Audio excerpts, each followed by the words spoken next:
Hello students.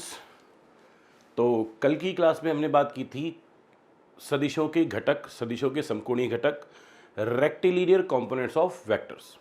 थोड़ा सा आगे बढ़ते हैं, कुछ और क्वेश्चन उस पर आधारित करते हैं, फिर आगे की बात करेंगे। जैसे कि आपके पास एक क्वेश्चन है,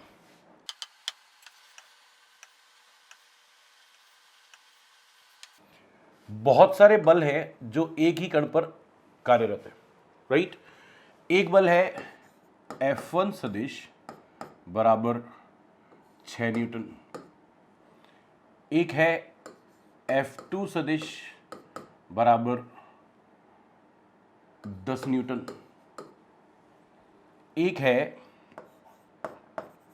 F3 सदिश बराबर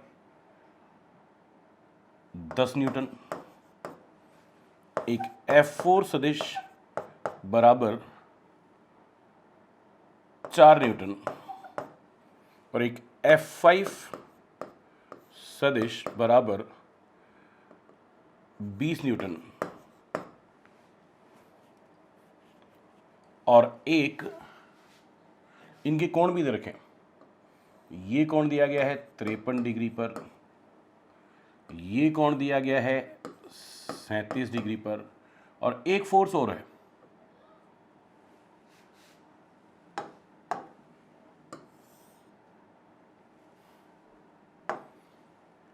इधर 53 डिग्री पर। F6 सदिश बराबर ये भी 20 न्यूटन। हाँ जी, अब अपने को करना क्या है, हमको यहां पर इन सभी बलों का परिणामी ज्ञात करना है।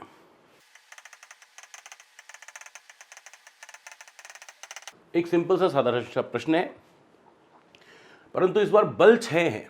6 सदिशों का सदिशयोग करेंगे तो परिणामी आएगा, आया ना, परिणामी बल। मैं क्या करूंगा, इसके लिए जितने भी हमें बल दे रखे उन सभी बलों का एक्स अक्ष के निर्देश घटक और वाई अक्ष के निर्देश घटक ज्ञात करूंगा और फिर आगे की बात करूंगा। जैसे कि ये जो F6 है, इस F6 का एक घटक होगा इस तरफ,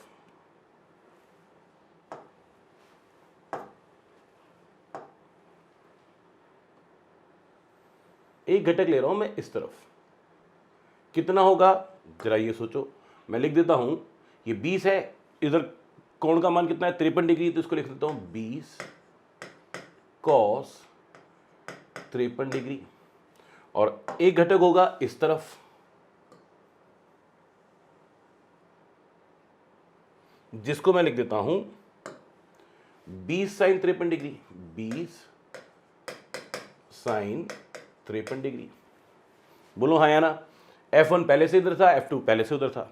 अब इस F3 के बारे में, इसके भी घटक करने, करो जी। इस F3 का एक घटक तो लूंगा मैं इस तरफ,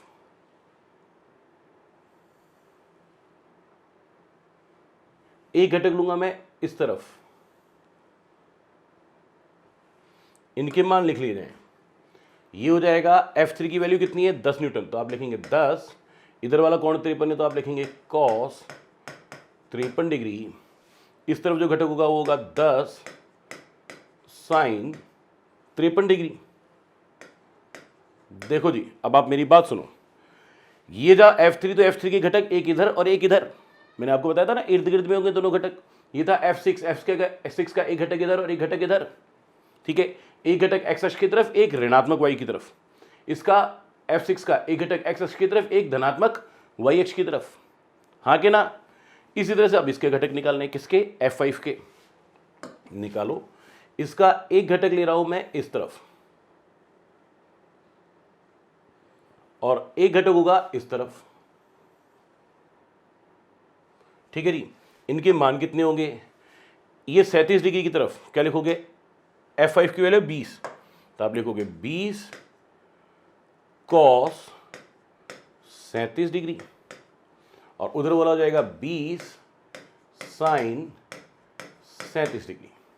यस, जिन बलों के आपने घटक कर दिए अब वो बल खत्म हो गए, उन्हीं को तो दो हिस्सों में बांट दिया। तो आपने क्या क्या काट दिया, ये वाला बल खत्म हो गया, ये वाला बल खत्म हो गया, ये वाला बल खत्म हो गया, क्योंकि इनके घटक कर दिए गए, राइट। अब सुनो जी, एक्स दिशा में आपके पास, अच्छा इनके सॉल्व भी करना पड़ेगा अभी, तो सॉल्व करो।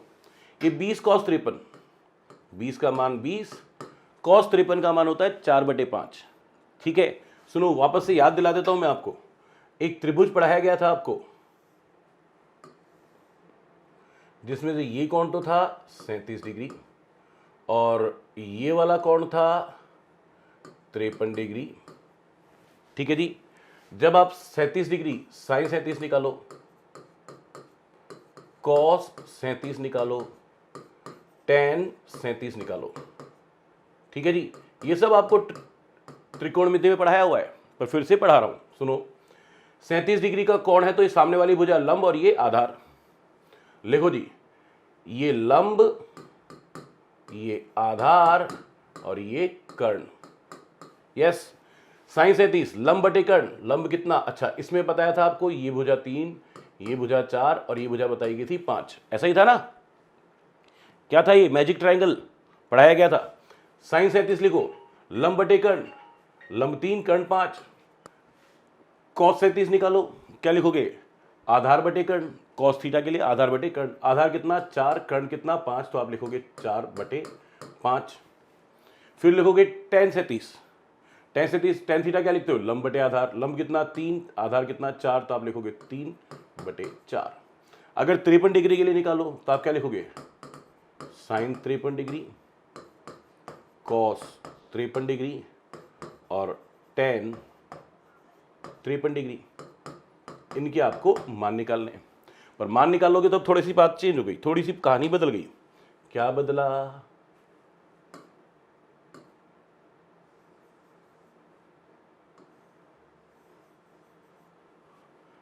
बदला ये कि आप कौन से कोण के बारे में बात कर रहे हो, 53 डिग्री के कोण के लिए। तो 53 डिग्री के सामने वाली भुजा क्या कहलाएगी, लंब। 53 डिग्री के साथ वाली भुजा क्या कहलाएगी, आधार। और 53 और तीसरी भुजा क्या कहलाएगी, कर्ण। बोलो हाँ या ना। लिखो साइन 53 लंब बटे कर्ण, लंब बटे कर्ण, लंब कितना 4, कर्ण कितना 5, क्या लिखोगे 4/5। कॉस 53 लिखोगे, आधार बटे कर्ण, आधार कितना 3, कर्ण कितना 5, क्या लिखोगे 3/5।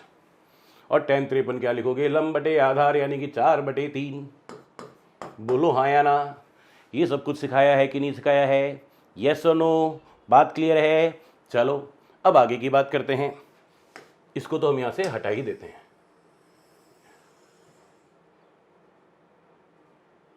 चलो जी आगे चलें। तो 20 cos 53 का मान लिख रहे थे, 20 की वैल्यू 20, cos 53 की वैल्यू 3/5, 5 से 20 को काटा आया 4, तो 4 तिया 12 न्यूटन। यस, इसलिए 10 cos 53, तो 10 का मान तो 10, cos 53 का मान 3/5, कितना हो जाएगा, ये 5 से 10 को काटेंगे आएगा 2, 2 को 3 से गुणा किया तो 6 न्यूटन। यस, इस तरह से 10 साइन 53, 10 साइन 53 की वैल्यू 4/5, 5 से 10 को काटा 2, 2 को 4 से गुणा किया 8 न्यूटन, तो ये तो हो जाएगा 8 न्यूटन। ये 20 cos 37, 20 cos 37, 20 cos 37 की वैल्यू 4/5, 5 से 20 को काटा 4, 4 को 4 से गुणा किया 16 न्यूटन, ये हो जाएगा 16 न्यूटन। 20 साइन 53 मैं लिख देता हूं, 20 साइन 53 की वैल्यू 3/5, 5 से 20 को काटा 4, 4 तिया 12 न्यूटन। ये 20 साइन 53, 20 साइन 53 की वैल्यू 20 साइन 53 की वैल्यू 4/5, काट पीट के सॉल्व किया तो ये 16 न्यूटन। यस, अब इनको वापस से सॉल्व कर लो। देखो जी,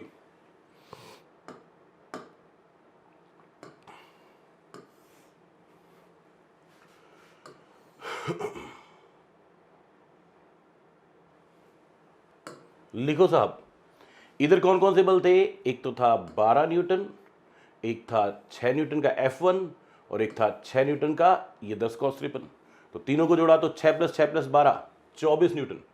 इस तरफ परिणामी बल हुआ 24 न्यूटन। विपरीत दिशा में कितना हुआ, सिर्फ 12 न्यूटन। तो इस तरफ हुआ परिणामी बल 12 न्यूटन। इस तरफ कितना हुआ, F2 था एक तो, और एक ये आया कौन, 20 sin 53, तो 10 और ये 16, यानी कि इस तरफ हो जाएगा 26 न्यूटन।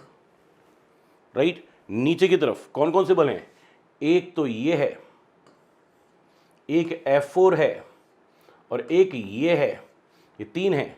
तो 16 Newton plus 8 Newton, 24 Newton plus 4 Newton, 28 Newton. इस दिशा में परिणामी बल हुआ 28 न्यूटन। बोलिए ये बात क्लियर है क्या? यस। ओके, अब वापस से सॉल्व कर लो। समान दिशा वाले तो सारे जोड़ ही दिए गए, अब विपरीत दिशा वालों को घटा के लिख लो। तो कैसा बनेगा, आपके पास बनेगा,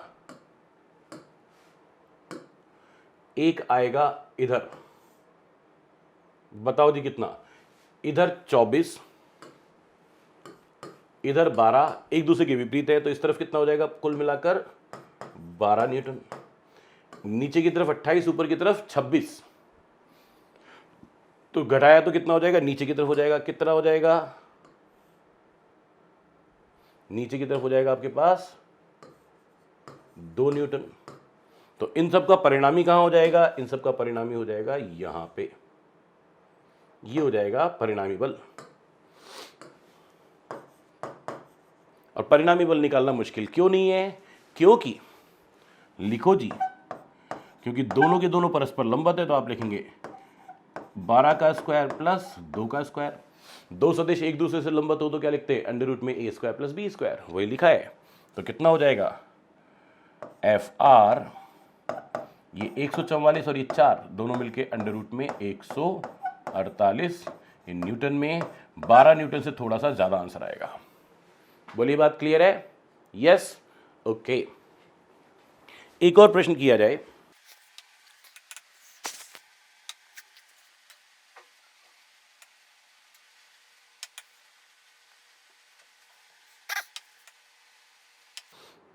पहले एक व्यक्ति पूर्व दिशा में गया 5 किलोमीटर, फिर एक व्यक्ति उत्तर दिशा में गया फिर से 5 किलोमीटर, फिर एक व्यक्ति, देखो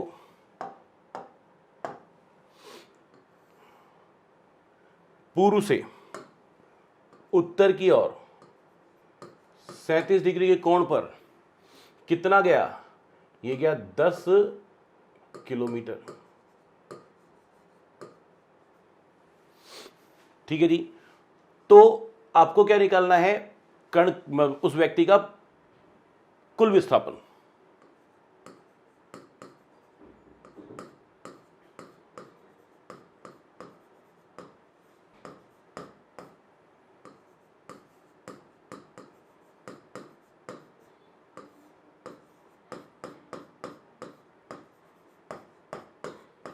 व्यक्ति का कुल विस्थापन ज्ञात करो, ये हमारा प्रश्न है जी। सुनो साहब, बाकी तो सब कुछ ठीक दिखाई दे रहा है। देखो इसको, इसके विस्थापन को अगर आर सदिश बोला जाए, देखो जी, ये है ए सदिश, ये है बी सदिश, और ये है सी सदिश। बोलो बात सही है? तो आर सदिश को क्या लिखना चाहिए, ए सदिश प्लस बी सदिश प्लस सी सदिश। मैं एक आसान तरीका बताता हूं, मैं ए सदिश को ऐसे बोल दूं 5 आई कैप, तो चलेगा क्या? 5 किलोमीटर है और एक्स अक्ष की दिशा है, एक्स अक्ष की दिशा बताने के लिए क्या लिख सकते हो, 5 आई कैप। यस।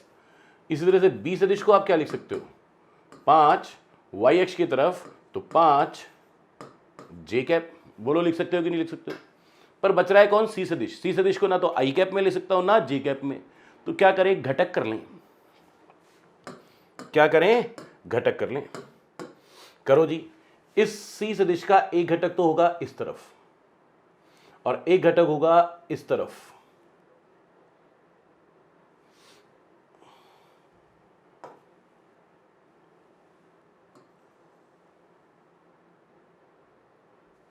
हाँ जी, ये है 10, तो इसका इस तरफ वाला घटक कितना हो जाएगा जी, इधर वाला घटक हो जाएगा 10 cos 37, 10 को 10 ही लिखो, cos 37 को लिखेंगे 4/5, 5 से 10 को काटा 2, और इस 2 को 4 से गुणा किया तो 8, किलोमीटर। और उस तरफ जो घटक होगा वो कितना होगा, 10 साइन 37, 10 को 10 लिखेंगे, साइन 37 को लिखेंगे 3/5, काट पीट किया तो 6 किलोमीटर। यस, तो ये जो सी सदिश था ना, इसके एक्स घटक के अनुदिश एक्स अक्ष के अनुदिश घटक और वाई अक्ष के अनुदिश घटक निकाल लिए। तो मैं सी सदिश को ऐसे लिख देता हूं, देखो क्या, एक्स अक्ष के अनुदिश 8 किलोमीटर, तो 8 आई कैप, प्लस वाई अक्ष के अनुदिश 6 किलोमीटर, तो 6 जे कैप। ये मैंने लिख दिया सी सदिश। और सबको अगर जोड़े तो आपके पास आ जाएगा विस्थापन सदिश, आर सदिश बराबर ए सदिश, यानी कि 5 आई कैप प्लस 5 जे कैप प्लस सी सदिश, सी सदिश कितना, 8 आई कैप प्लस 6 जे कैप।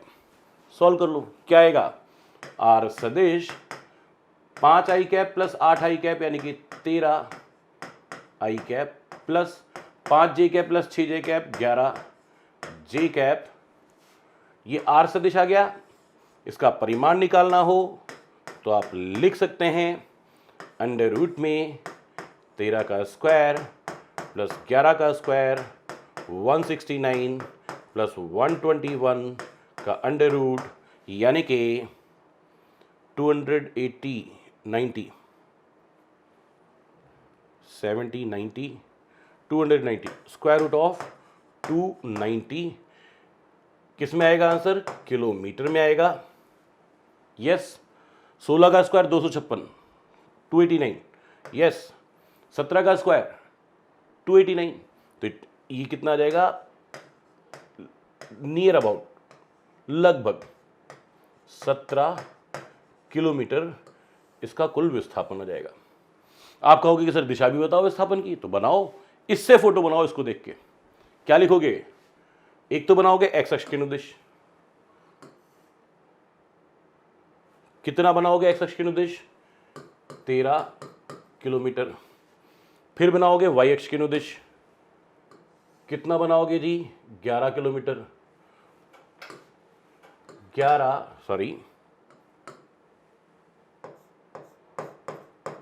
किलोमीटर। तो ये कौन हुआ, ये हो गया आपके पास विस्थापन सदिश यानी कि आर सदिश। बोलिए हाँ कि ना।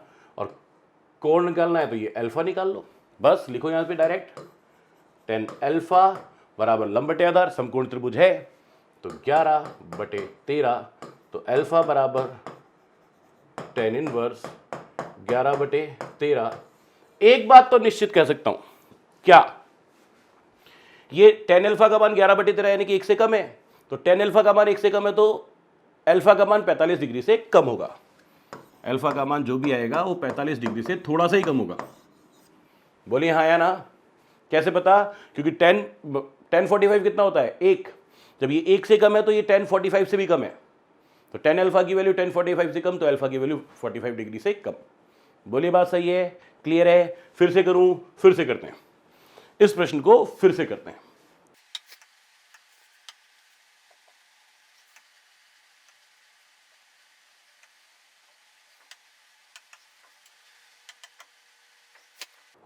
ये आपका प्रश्न था जी, 5 किलोमीटर इस दिशा में, फिर 5 किलोमीटर इस दिशा में, और फिर 10 किलोमीटर इस दिशा में। ये दिशा कौन सी थी जी, ये दिशा थी क्षैतिज के साथ 37 डिग्री के कोण पर। तो बाकी तो सब दिख रहा है मेरे को, बाकी में तो कोई समस्या ही नहीं है, है ना। इसको सॉल्व करना है, इसको सॉल्व कर लूं कैसे, ये जो देखो, इसको तो मैं बोल दूं ए सदिश, इसको तो मैं बोल दूं ए सदिश, इसको मैं बोल दूं बी सदिश, और इसको मैं बोल दूं सी सदिश। ए सदिश और बी सदिश में कोई समस्या नहीं, क्योंकि ये एक दूसरे के लंबवत हैं। बस ये सी सदिश के घटक कर लूं, घटक किए तो इसका एक घटक आएगा इस तरफ, कितना 10 cos 37, ठीक। दूसरा घटक आएगा इस तरफ,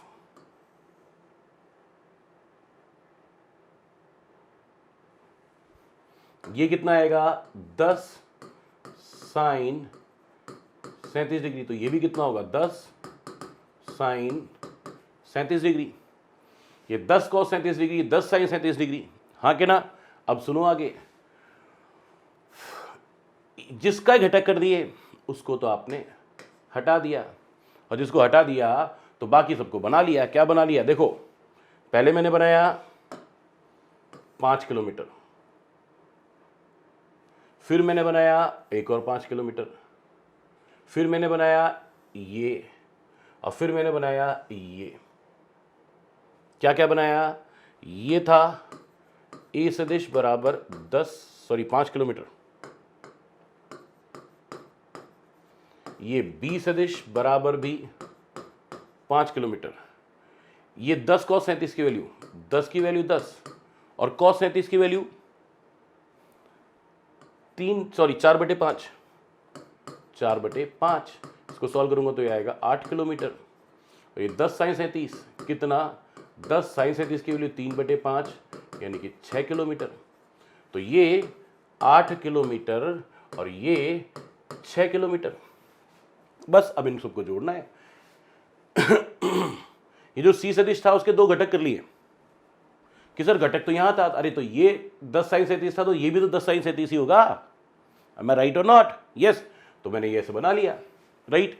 इसको आप चाहो तो सी एक्स सदिश बोल सकते हो और इसको सी वाई सदिश बोल सकते हो, क्योंकि सी सदिश का एक्स घटक है, ये सी सदिश का वाई घटक है। और अब आपको क्या निकालना है? परिणामी विस्थापन, कुल विस्थापन निकालो जी। कहां से आएगा कुल विस्थापन? यहां से लेकर और यहां तक आएगा। यह है कुल विस्थापन। कौन? आर सदिश। कैसे लिखोगे? मैं लिख रहा हूं आर सदिश बराबर, अच्छा इसको एक काम करो, अभी थोड़ा सा और सॉल्व करना पड़ेगा। एक्स अक्ष के निर्देश कितना? 5 किलोमीटर और ये भी कितना? 8 किलोमीटर। तो मैं इसको क्या करता हूं, यहां पे एक नया सदिश बना लेता हूं। कितना? 5 + 8, ये 5, ये वाला 5 और ये वाला 8, इन दोनों को एक ही दिशा में, क्योंकि एक्स अक्ष के निर्देश एक ही दिशा में दोनों सदिश, तो कितना हो जाएगा? 13 किलोमीटर।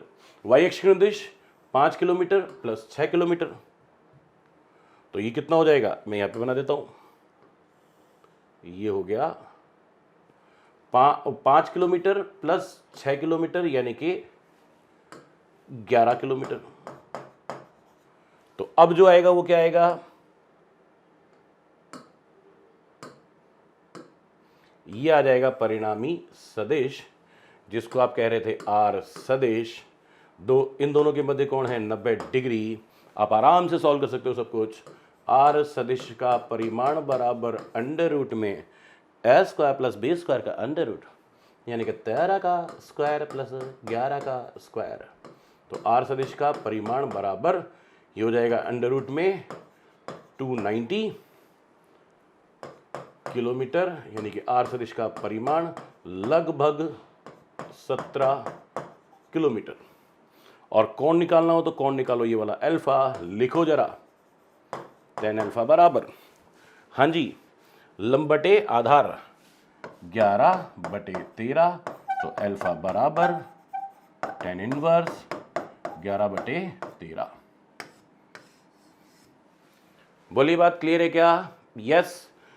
तो दो से अधिक सदिश दे रखे हो तो आप क्या कर सकते हैं? सिर्फ सदिशों के घटक कर करके सॉल्व कर सकते हैं। बात क्लियर है? चलो जी नेक्स्ट आगे की बात करें।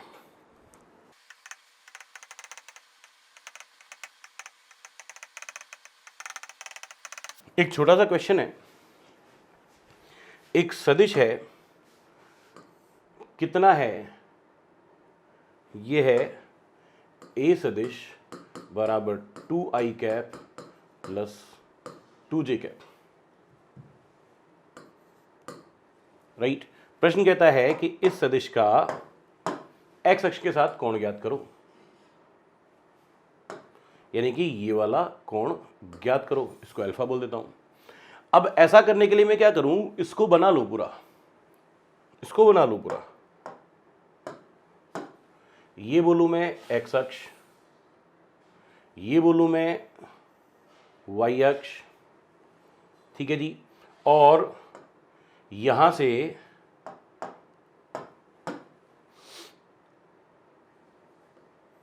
एक लंब डालूं। ये जो बिंदु है, देखो यहां से लेकर यहां तक जाने के लिए, यहां से लेकर और यहां तक जाने के लिए, यहां से लेकर यहां तक जाने के लिए मैं ऐसे भी जा सकता हूं, पहले 2 मीटर जाऊं x अक्ष के निर्देश, फिर 2 मीटर जाऊं y अक्ष के निर्देश, पहले 2 x अक्ष के निर्देश, फिर 2 y अक्ष के निर्देश। ऐसा ही तो लिखा है। 2 आई कैप मतलब x अक्ष के निर्देश दो, 2 जे कैप यानी कि y अक्ष के निर्देश दो।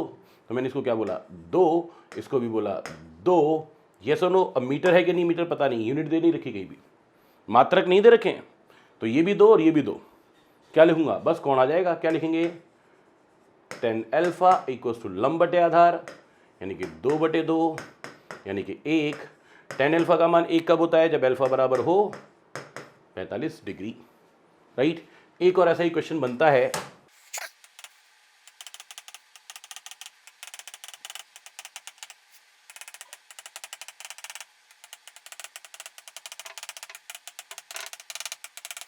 हाँ जी। प्रश्न क्या है, दो बिंदु ए व बी के निर्देशांक दे रखे 1,1 और √3,1। तो दोनों स्थिति, उनके स्थिति सदिशों के मध्य का कोण ज्ञात करना है। तो इसके लिए क्या करूं, देखो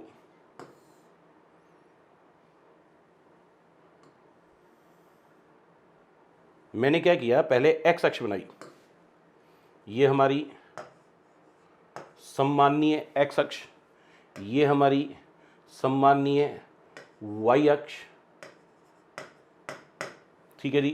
पहला सदिश जिसके निर्देशांक है 1,1, तो मैंने बनाया यहां पे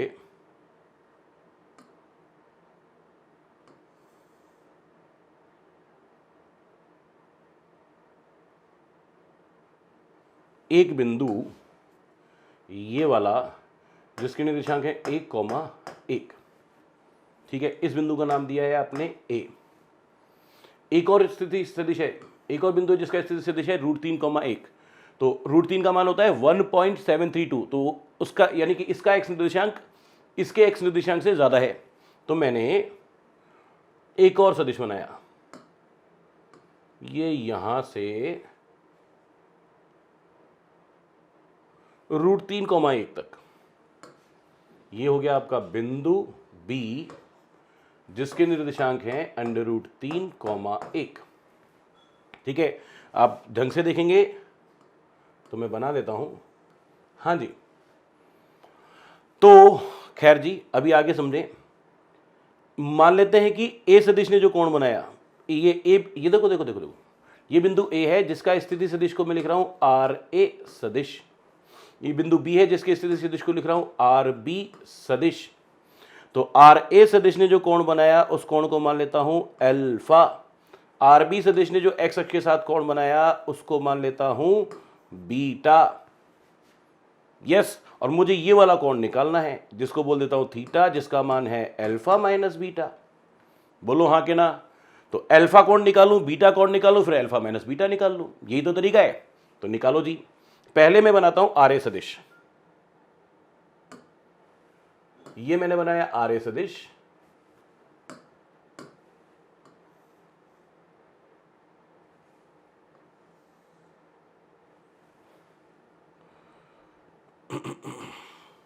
इसके निर्देशांक थे 1,1, तो ये दूरी भी 1, ये दूरी भी 1, तो ये कोण कितना था अल्फा। तो आप क्या लिखोगे, tan अल्फा बराबर लंब बटे आधार 1/1 यानी कि 1, तो अल्फा बराबर 45 डिग्री, हाँ या ना। अब दूसरा सदिश आर बी सदिश, ये कौन था, ये था आर ए सदिश। अब दूसरा सदिश बनाए आर बी सदिश। आर बी सदिश कैसे बनाओगे, ये लो जी, ये बनाया आपने आर बी सदिश जिसके निर्देशांक हैं √3,1। इसको पूरा करने के लिए, इसका कोण ज्ञात करने के लिए ये एक्स अक्ष की निर्देश रेखा खींची, यहां से लंब डाला,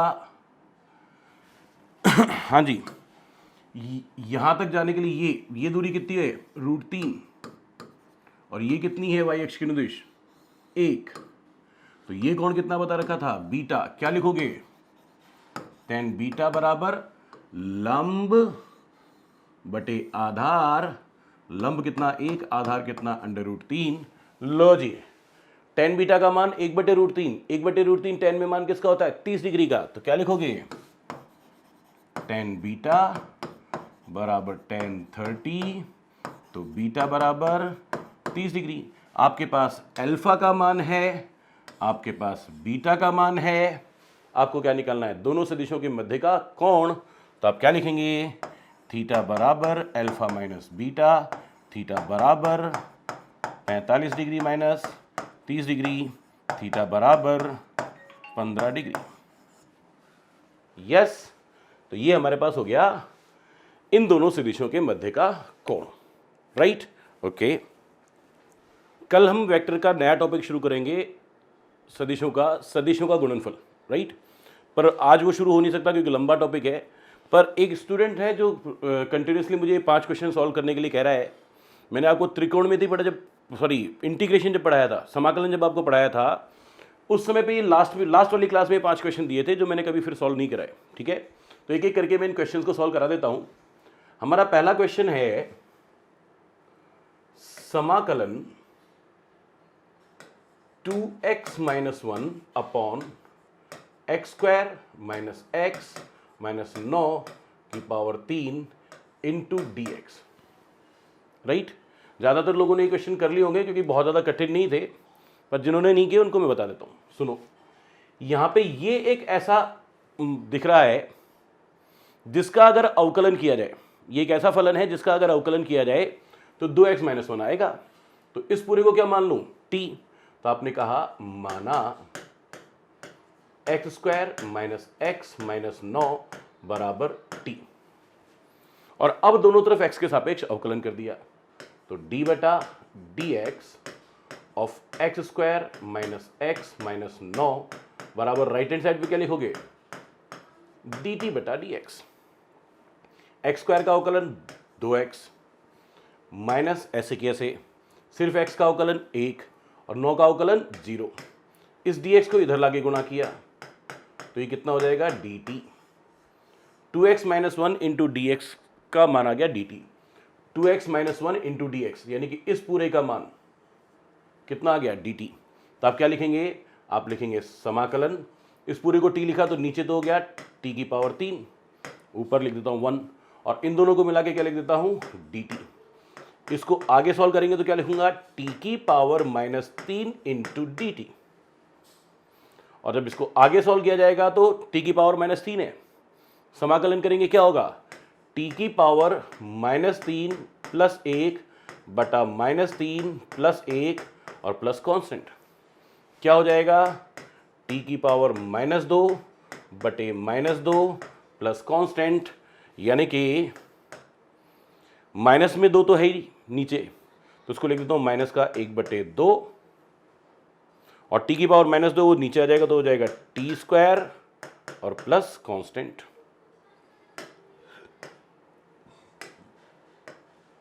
राइट, तो क्या हो जाएगा आंसर, आपका आंसर आ जाएगा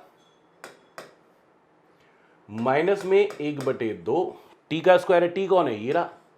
तो आप क्या लिखेंगे, x² - x - 9 का होल स्क्वायर और प्लस कांस्टेंट। बोलिए बात क्लियर है, ओके। आगे चलें, नेक्स्ट क्वेश्चन, समाकलन cos x minus sin x बटे अंडर रूट में sin x plus cos x into dx, ये प्रश्न है जी, ठीक है। आपने क्या किया, आप बताओ, इस पूरे का अवकलन करेंगे तो क्या आएगा,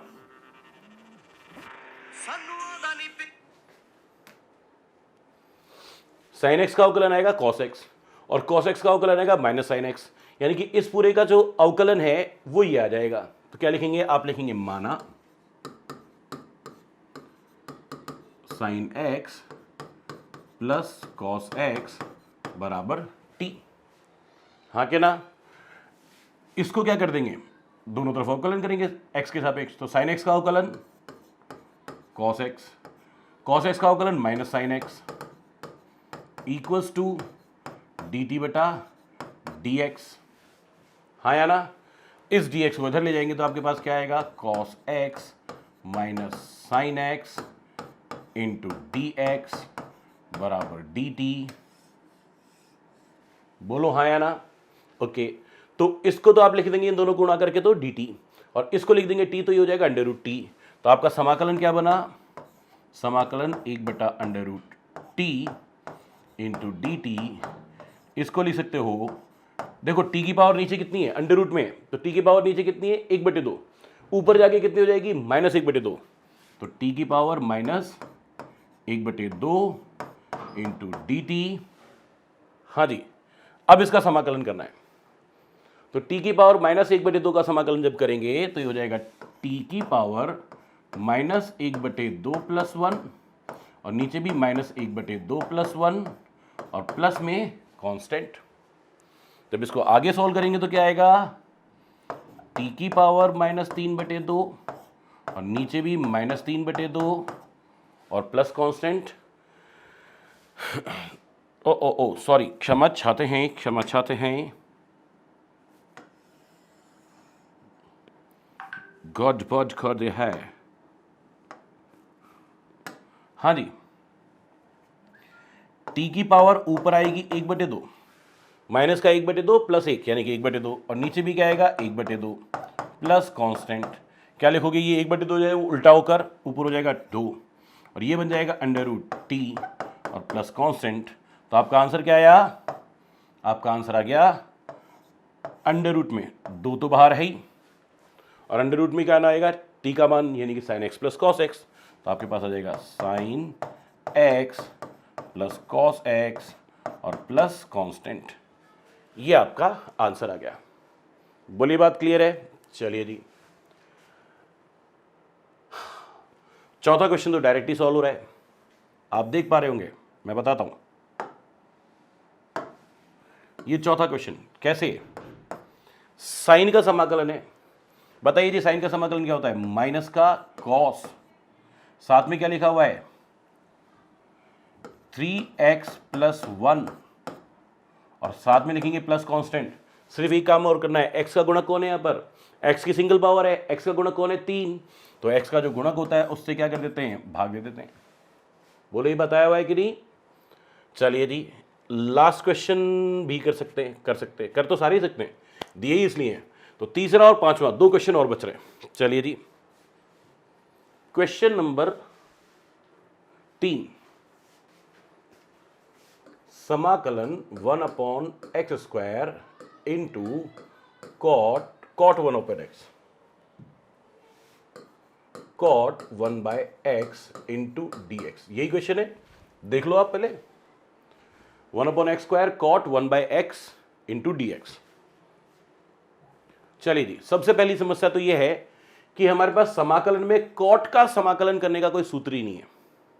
ठीक, तो आप पहले तो क्या करेंगे, 1/x को t मान लेंगे, फिर दोनों तरफ t के सापेक्ष अवकलन करेंगे, तो d बटा dx ऑफ x की पावर -1, इधर आ जाएगा dt बटे dx, x की पावर -1 का समाकलन -1 आगे, फिर x की पावर -1 और -1 -2, यहाँ पे ले आऊँगा dx बराबर dt, तो ये x की पावर -2 क्या हो जाएगा, 1/x की पावर 2 इंटू dx, और ये माइनस जो है उसको उधर भेज देता हूँ, तो -dt। हाँ जी, आगे सुने, इसको मैं बदल देता हूँ, इसको लिखा मैंने, देखो 1/x² into dx, 1/x² into dx मिलकर तो बन जाएगा माइनस का dt, तो माइनस यहाँ लगा दिया, यहाँ लिख दिया dt, और कॉट ये 1/x को क्या मान लिया था आपने t, तो ये जाएगा cot t। ये सुनो, बात क्लियर है? फिर से सुनो, इसको मुझे क्या लिखना पड़ेगा, माइनस में ऊपर तो लिखूंगा cos t, ऊपर तो लिखूंगा कॉस टी, नीचे लिखूंगा साइन टी, इनटू लिखूंगा डी टी, और अब इस साइन टी को मान लूंगा u, माना साइन टी बराबर u, दोनों तरफ अवकलन करूंगा t के सापेक्ष, तो इधर साइन टी का अवकलन हो जाएगा कॉस टी और इधर हो जाएगा du अपॉन डी टी। इस dt को उधर ले जाओगे तो क्या हो जाएगा cos T into D T बराबर du। बोलो हाँ या ना। अब इसको सॉल्व करेंगे तो क्या हो जाएगा, देखो G cos T into D T, ये तो हो जाएगा डी यू, और नीचे साइन टी की जगह हो जाएगा u, यानी कि ये हो गया, और माइनस पहले से था तो यहाँ पे माइनस रहेगा, तो समाकलन माइनस में समाकलन 1 upon you into D you, इसका सॉल्व करना है। और 1 अपॉन एक्स डी एक्स का समाकलन होता है log x, तो 1 अपॉन यू डी यू का समाकलन भी होगा log u, तो आपके पास आएगा माइनस में log u base e plus constant बराबर माइनस में log u का मान क्या था साइन टी, तो मैं यहाँ लिख दूंगा sine T base e plus constant, अभी भी t का मान रखना पड़ेगा, तो आप लिखेंगे बराबर माइनस में log साइन ऑफ t का मान कितना था 1/x, तो आप लिखेंगे 1/x का बेस e और प्लस कांस्टेंट। ये आपका सॉल्यूशन हो गया। यस, इस क्वेश्चन को एक और तरीके से डायरेक्ट कर सकते थे। कैसे? मैं इसको लिखता हूं समाकलन 1 अपॉन एक्स स्क्वायर, कॉट को पहले ही लिख देता हूं कॉस बटे साइन, तो ऊपर तो हो जाएगा कॉस 1/x, नीचे हो जाएगा sign 1/x into D x. मैं यहां लिख देता हूं, देखो मुझे साफ साफ दिख रहा है कि साइन का अवकलन होता है कॉस, जो कि डी एक्स के साथ गुणा में है, तो मैंने सीधे ही साइन 1/x को t मान लिया। यस, अब बताओ साइन का अवकलन कॉस, तो यहां आएगा कॉस, अच्छा चेन रूल चलेगा यहां पे, अब यहां पे चेन रूल चलेगा। इस 1 अपॉन एक्स को मन ही मन में x मान लो, तो ये हो गया साइन x, और साइन x का अवकलन क्या होता है कॉस x, तो आप क्या लिखेंगे कॉस x, x किसको माना था 1/x को, और जिसको मन ही मन में x माना था उसका फिर से अवकलन कर लो, और राइट हैंड साइड में आएगा dt बटे dx। फिर से लिखो cos 1/x d बटे dx x की पावर -1 बराबर dt बटे dx। cos 1/x, x की पावर -1 का अवकलन, -1 पावर आगे, x की पावर -1 और -1, x की पावर -2 बराबर dt बटे dx। यस, क्या लिखूंगा, इसको लिखा जाएगा, देखो माइनस तो है ही, तो सबसे पहले माइनस लिख देता हूं, cos 1/x लिखा हुआ ही है, cos 1/x लिखा हुआ ही है, माइनस मैंने लिख लिया, x की पावर -2 को 1 अपॉन एक्स स्क्वायर लिख दूंगा, 1 upon x square into D x को इधर ले आऊंगा, साथ में ये डी टी है या ना। फिर से लिख रहा हूं, माइनस तो हटा दो, माइनस को तो उधर भेज देंगे, तो यहां पे 1 upon x square into cos 1/x into D x बराबर हो जाएगा माइनस का डी टी। ये बना दी। अब इसमें ध्यान से देखोगे तो आपको मिल जाएगा 1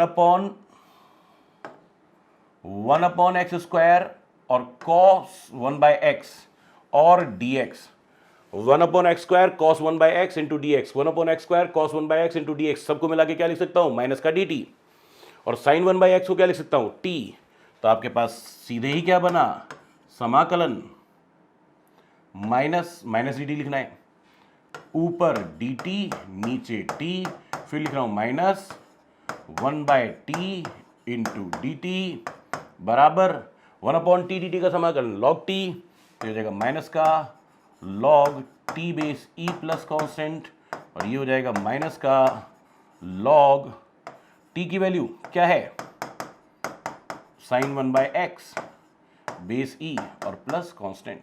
ये आपके पास आ गया फाइनल आंसर। चेक कर लो, मिला लो। ये आ रहा था क्या? देखो ये रहा आंसर।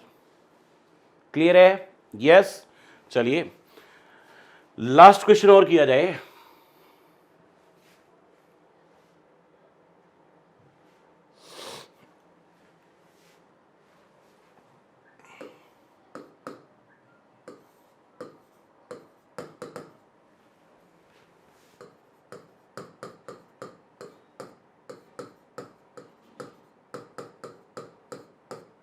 इंटू डी एक्स, ये समाकलन करना है जी। ठीक, तो पहली बात ले, 2 sin a cos a, 2 sin a cos a, याद करो trigonometry. 2 sin a cos a को आप ऐसे लिख सकते हो क्या? sin 2a, हाँ के ना? तो इसको मैं सीधे ही लिख देता हूं, sin 2 इंटू ए की वैल्यू कितनी बनी? 3x + 5 इंटू डी एक्स तो रहेगा ही। वापस बताऊं, 2 sin a cos a बराबर लिख सकते हैं sin इंटू 2a। यस और नो? आपने लिखा समाकलन साइन ऐसे की ऐसे, और इस 2 को अंदर गुणा कर दिया तो 6x + 10 इंटू डी एक्स। बताओ जी साइन का समाकलन माइनस कॉस, तो माइनस कॉस 6x + 10। सिर्फ एक काम और करना है, x का जो गुणक है उससे भाग देना है, प्लस कांस्टेंट। ये आपका क्वेश्चन सॉल्व हो गया। बोलिए बात क्लियर है क्या? यस। ओके, तो ये जो कुछ क्वेश्चन बाकी थे वो मैंने अब करा दिए हैं। अब कल की क्लास में हम शुरू करेंगे सदिशों का गुणनफल। सदिश के गुणनफल 2 तरह के होते हैं, सदिश गुणनफल और अदिश गुणनफल। तो एक एक करके अगले 2 क्लास में या 3 क्लास में हम इस चैप्टर को खत्म करेंगे, सदिश को। Right? Okay, tata bye bye, all the best.